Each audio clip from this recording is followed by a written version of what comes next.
I am making a Simorgh deck profile. I am making this deck profile just because I'm actually excited for the new Simorgh card that's being released in. Oh, I can't remember what it's called now. I want to say it's like Battle of Chaos or Battles of Chaos. It's the next main set being released. But because of that, I figured I'd go ahead and play around with the deck again. And I figured it was decent enough in testing to warrant making a deck profile of. So here it is. But starting off with the monsters, I play 3 copies of Simorgh Bird of Beginning. Simorgh Bird Beginning has the effect of it's normal summoned. You can then normal summon an additional Simorgh monster in addition to your normal summon. And then all the smaller Simorgh monsters from levels 1 through 4 all share the same effect of if your opponent doesn't have any spells or traps in their spell and trap zone, then you can special summon from your graveyard. Then I play 3 copies of Simorgh Bird of Bringing.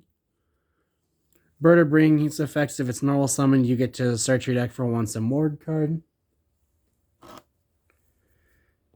Then I play 3 copies of Ash Blossom and Joyous Spring, just so I can negate anything that would add a card from deck to hand, summon from deck, or send cards from deck to grave. So this can negate things like Fusion Destiny, Red Eyes Fusion, not Monster Born, Terraforming, Foolish Burial. I want to say last time I saw the count, it was like nearly 1,800 cards that can negate the game. Then I play 1 copy of Mist Valley Thunderbird, just because its effect, if this card is returned from the field to your hand, special summon it back to the field. Which that'll come up later when I get to the level 7 monsters. But then I play 1 copy of Simorgh Bird of Calamity. When this card's normal summon, you can send 1 Simorgh card from your deck to the grave, which sometimes actually does matter. Then I play 2 copies of Barrier Statue of the Storm Winds. This just makes so that no one can special summon unless it's wind. I figured, why not play that in a deck where it's constantly being summoned off of a Simorgh monster. Then I play 1 copy of Dark Simorgh. Dark Simorgh just prevents your opponent from setting cards from their spell and trap zone. So Dark Simorgh's actually good in this deck, so that it keeps your little birds being able to revive themselves. Also, I forgot to mention that when they do revive themselves from the grave, they are banished when they leave the field. Then I play 1 copy of Simorgh Bird of Sovereignty, just because it does burn, even though it's only 1,000. But it cannot be special summoned. And if you tribute summon it, at least the tributes must be wind. And while it's face up on the field during each player's end phase, I think it's each player's end phase. I have to read the card real quick because I only have the 1. Okay. But while it's face up on the field, each player takes 1,000 points of damage during the end phase. But that damage can be reduced by 500 for each card in your spawn trap zone. So have Dark Simorgh out with one of the traps in this deck that I think is actually really hilarious to use. Then your opponent just takes 1,000 during every end phase. And that also ensures that the little Simorghs can keep coming back from the graveyard as long as they're there. But then I also play the 1 copy of Mist Valley Apex Avian. Apex Avian has the effect of once per chain, it can return a Mist Valley monster on the field back to the owner's hand to then negate an opponent's spell, trap, or monster effect. So that's why you summon. The way I plan this is you normal summon the Mist Valley Thunderbird. You use the Simorgh thing to summon this out. And now you can keep returning Thunderbird to your hand to negate, and then it'll just keep coming back to your field. So it's more or less you can keep negating with Apex Avian as long as it's only once in that chain. Then I also play 1 copy of Simorgh Bird of Ancestry. This just makes so that you can tribute summon Winged Beasts. My bad. Both players can tribute summon wind monsters with 1 less tribute. Then I play 2 copies of Simorgh, Lord of the Storm. Lord of the Storm has the effect of your opponent cannot target this tribute summoned card with spells or trap cards or effects. So you can't target with spells, traps, or the effects of spells or traps. But also has an effect where you can only use each of its 2 effects once per turn. Where if your opponent activates a spell or trap, you contribute a winged beast to then banish 1 card on their field. Or when a winged beast monster you control is destroyed by battle while its cards in your graveyard, you can add to your hand. But Lord of the Storm isn't the big boss monster of the deck as much as Simorgh of Darkness is, which I play 2 of. Simorgh of Darkness has the effect of if you tribute summon while it's in your a winged beast monster while it's in your graveyard, you can summon it back to the field. And you can only activate each of its effects once per turn. If you tribute summon a wind monster, you can summon Simorgh of Darkness from your graveyard. And if your opponent activates a spell or trap card or effect, you can tribute a winged beast monster to then negate that spell or trap and then destroy it. Then for the spells, I play 1 copy of Terraforming, just for further searching for the Simorgh field spell. 1 copy of Monster Reborn, just because sometimes you do need to bring back from the graveyard. Then I play 3 copies of Trade-In, since you do play 4 searchable targets for it. Or my bad, there are 5 searchable targets for it. I keep forgetting Bird of Ancestry is level 9, or level 8. Then I play 3 copies of Simorgh Onslaught. Simorgh Onslaught lets you discard a winged beast monster to add 2 Simorgh monsters with different attributes from your deck to your hand. And you can also banish it from your graveyard to then reduce the number of tributes a winged beast monster needs by 1, or winged beast monsters need by 1 for the turn. So if you have a level 8 Simorgh in your hand that you want to summon, you banish that. Now instead of requiring 2 tributes, it only needs the 1. If you have Birth of Ancestry as well, it doesn't even need to be tribute summoned. Then I play 3 copies of Elbor's The Sacred Lands of Simorgh. But this just makes it so that all winged beast monsters on the field gain 300 attack and defense.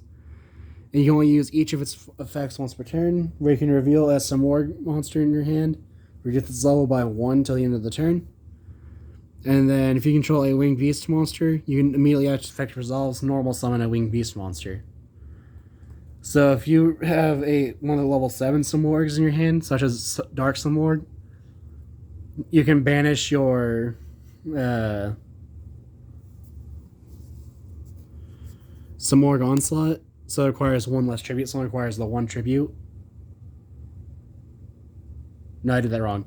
You can use this card's effect so that Dark Simorgh's level is reduced by 1, so it's level 6. Then you can remove Onslaught, so it can be tribute summoned with 1 less tribute. So now that's level 6, you can just normal summon the Dark Simorgh. And then you can use Elbor's effect to then normal summon that Dark Simorgh. So you can get a free normal summon. But that is it for the spells. Moving on to the traps. Since I did mention it earlier when talking about Dark Simorgh, I play 3 copies of Anti-Spell. This just makes it so that spell cards have to be set for 1 full turn before they can activate. So if you have your opponent has a Monster Reborn or a Geki they want to use, or I guess technically I should be saying Lightning Vortex, you activate this during their draw phase. Now they can't use Lightning Vortex against you because that's not a quick play spell.